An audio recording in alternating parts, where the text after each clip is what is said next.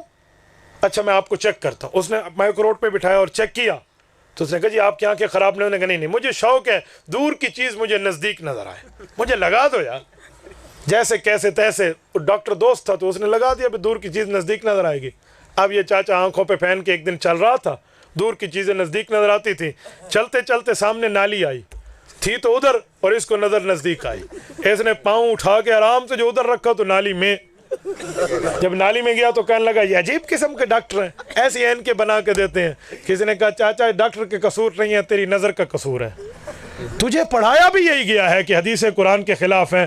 اور کملا بھائی میرا, حدیث قرآن کے خلاف ہوتی ہیں تو نبی پیغمبر اللہ سے علم و عمل نہ لیتا. پھر یہ ایسے کچی کلولی باتیں نہیں ہیں, یہ عام سی بات نہیں ہے, یہ پیغمبر اور پیغمبر کے خدا کا مسئلہ ہے.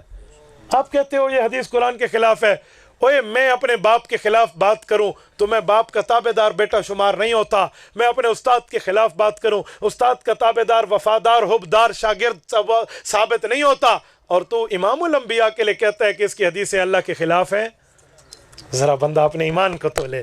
یہ عشق کا تقاضا نہیں ہے, یہ محبت کا تقاضا نہیں ہے. لو کان فی حبک صادقا لاتاتا, تو محبت میں سچا ہوتا تو بات کو تسلیم کر لیتا. یہ کیسی محبت ہے, یہ کیسا عنوان ہے؟ پھر تو میں ہوائے نفس کا تابع دار ہوں, جو میرے جی میں آیا میں مان لوں, جو میرے جی میں نہیں ہے اس کو رد کر دوں.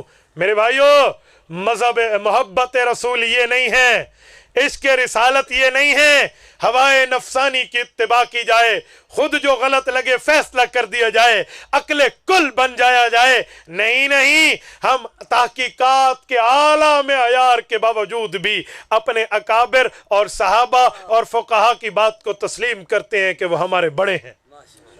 حضرت امام اہل سنت والجماعت شیخ الحدیث والتفسیر مولانا سرفراز خان صفدر, اللہ اس کی قبر پہ کروڑوں اربوں رحمت نازل فرمائے.